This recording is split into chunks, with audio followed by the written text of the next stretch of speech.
వెన్నెల వైష్ణవికి phone చేసి 2 రోజుల్లో నాన్నకి, ధరకి పెళ్ళంట అని చెప్పేసి అయితే వైష్ణవికి చెప్తూ ఉంటుంది. ఇంతలో అక్కడ ఉన్న వైష్ణవి అయితే, ఏంటి 2 రోజుల్లోనా? ఈ పెళ్లి ఎలాగైనా జరగకూడదు. మనిద్దరం కలిసి ఎలాగైనా ఈ పెళ్లిని ఆపేయాలి. మన అమ్మ నాన్నల్ని కలపాలి అని చెప్పేసి అయితే వైష్ణవి అంటూ ఉంటుంది. ఆ మాటలకి అక్కడ ఉన్న వెన్నెల, అవును, మన అమ్మ నాన్నల్ని కలిపి మనం వాళ్ళతో కలిసి ఉండాలి. మన అందరం చాలా సంతోషంగా ఉండాలి అని చెప్పేసి అయితే అంటూ ఉంటుంది.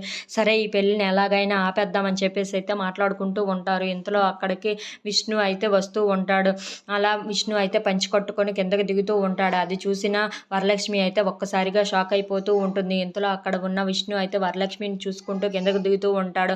అక్కడ ఉన్న బామ్మగారు అయితే, ఎందుకు షై అవుతున్నావు? నువ్వు శోభనం పెళ్లి కొడుకులా ఉన్నావు ఇప్పుడు అని చెప్పేసి అయితే అంటూ ఉంటుంది. ఆ మాటలకి అక్కడ ఉన్న విష్ణు అయితే చాలా సిగ్గుపడిపోతూ ఉంటాడు. ఇంతలో అక్కడ ఉన్న వరలక్ష్మి అయితే తన గత జ్ఞాపకాలన్నీ గుర్తు చేసుకుంటూ ఉంటుంది. మేము అప్పుడు ఎంత సరదాగా ఉండేవాళ్ళం కదా అని చెప్పేసి అయితే అనుకుంటూ ఉంటుంది. ఇంతలో అక్కడ ఉన్న విష్ణు అయితే వరలక్ష్మిని చూస్తూ అలా ఉండిపోతూ ఉంటాడు.